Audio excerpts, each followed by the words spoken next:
अस्सलाम वालेकुम। कैसे हैं आप? मैं हूं अब्दुर्रहमान ख़ान। पिछले 4-5 दिन ऐसे हुआ कि मुझे एक जगह पर इफ्तारी करनी पड़ी, डेली। तो अभी 2 दिन पहले हम इफ्तार के टेबल पर मौजूद थे और 2-3 दोस्त साथ भी मौजूद थे। तो जब इफ्तारी आई बहुत अच्छी इफ्तारी थी।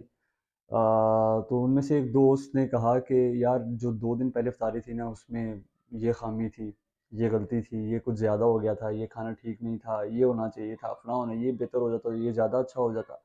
बहरहाल वो 20-30 सेकंड लगातार बोलता रहा और कुछ ख़ामियाँ पुरानी इफ्तारी में निकालता रहा।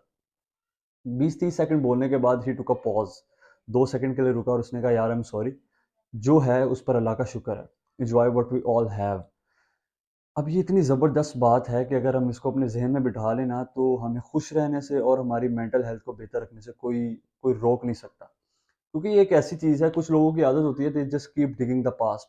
माज़ी में रहना बहुत पसंद करते हैं। मेरा ये पर्सनली ख़्याल है कि अगर आप माज़ी से सबक सीखें वो तो बहुत अच्छी बात है, लेकिन अगर आप रोज़ डेली माज़ी को कुरेदते रहें, उससे ना सिर्फ़ आपका प्रेज़ेंट जो है उसका बेड़ा गर्क हो जाता है बल्कि आपकी मेंटल हेल्थ भी डिस्टर्ब हो जाती है। तो माज़ी से सबक सीख लेना तो बहुत अच्छी बात है, लेकिन माज़ी के साथ चिपके रहना और उसको कुरेदते रहना, उससे ना सिर्फ़ आप मूव ऑन करने की सलाहियत आपकी कम हो जाती है बल्कि आपकी मेंटल हेल्थ कंटिन्यूअसली डिस्टर्ब हो जाती है।